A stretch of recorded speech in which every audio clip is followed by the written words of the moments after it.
Përshëndetje dhe mirë se erdhët në konferencën shtyp të radhës të Partizanit e programuar si gjithmonë përpara javës së 22, ku Partizani sfidon të përballet me Elbasan që të nesër në Arenën Dema numër 16 si gjithmonë kemi trajnerin Përtjan Kornaja, i cili është gatshëm të përgjigjet pyetjet tuaja. Faleminderit. Profesor, një duel i vështirë me skuadrën verde blu brenda një muaji afërsisht dënuani 4 ndeshje me 3 skuadra, 2 në Kupën e Shqipërisë dhe 2 në kampionat.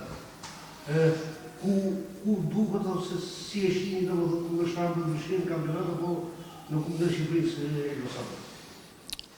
Përshëndetje, ne sigurisht që fokusohemi te ndeshja ditës nesërme, nuk do të mendojmë ndeshjen e kupës. Kupa do 2 javë për të luajtur ndeshja e parë, kështu që rëndësi ka dita e nesërme, ndeshja e nesërme që ka shumë rëndësi për ekipin tonë, për objektivat që kemi ne. Vjen në një fond të mirë e Elbasanit me rezultate pozitive. Do thotë që do të jetë problem për ju? Është ndeshje e vështirë, kuptohet. Elbasani, siç e thatë edhe ju, vjen mas një fitore, ndoshta jo një formën e tyre maksimale, sepse në 5 javët e fundit kanë vetëm një fitore, por vinë pas një fitore ndaj ekipit të Dinamos. Kjo do të thotë që janë një ekip shumë i mirë investuar këtë vit, por edhe ne jemi po ashtu një ekip i mirë, hym sigurisht për 3 pikë. Në shtëpinë tonë, ne kemi thënë që më përpara në shtëpinë tonë s'do të kemi asnjë hap fallës, kështu që mendoj vetëm për 3 pikat e nesërme. Sidibe dhe Fadero nesër në fushën e lojës për Partizan? Sidibe dhe Fadero janë 2 ardhje të reja të ekipit tonë, ato janë një lloj si gjithë lojtarët e tjerë, ato do vendosim nesër. Ndoshta pak sot në stërvitin e fundit dhe nesër pastaj do merrem vendimet se kush do e fillojë. E kam thënë edhe më përpara, nuk është çështje e emrash, por është çështje grupi, kolektivi, kështu që ne na bën të ecim përpara gjithë grupi, jo në emra të veçantë. Do kemi një surprizë deri në orën e fundit të tash? Kto i takojnë, kemi thënë dhe kemi diskutuar edhe më përpara, janë disa muhabete shtëpie që ngelin brenda shtëpisë, kështu që shpresojmë të kryen, edhe nëse s'kryen nuk është problem, ne grupin e kemi. Ndërkohë me të dëmtuarit është kufizuar numri i atyre që mund të luajnë për karën. Janë.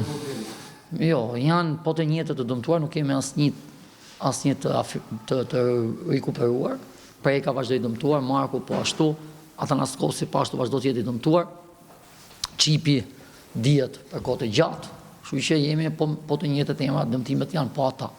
Bashkë me Dombian dhe Nondi, janë në 8 numri të dëmtuarve, kështu që por e kam thënë ekipi është i shëndosht, emrat janë, kemi lojtarë të tjerë për të zëvendësuar këto sepse edhe Partizani bën grupi, jo individi.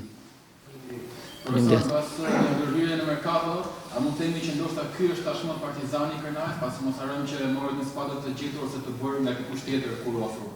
Jo, të them të drejtën, vërtet ka qenë ndërtuar nga një trajner i para trajnerit që isha unë, do të thonë trajner i ndërtuar në kohën e Kupave të Evropës, ekipi ndërtuar nga trajneri i Kupave të Evropës, u mor nga një trajner tjetër, pastaj siç ishte unë pjesë e stafit, i gjetëm, por janë çuna që mua më kanë pëlqyer, prandaj e kam pranuar si sfidë dhe djemt kanë bërë maksimumin.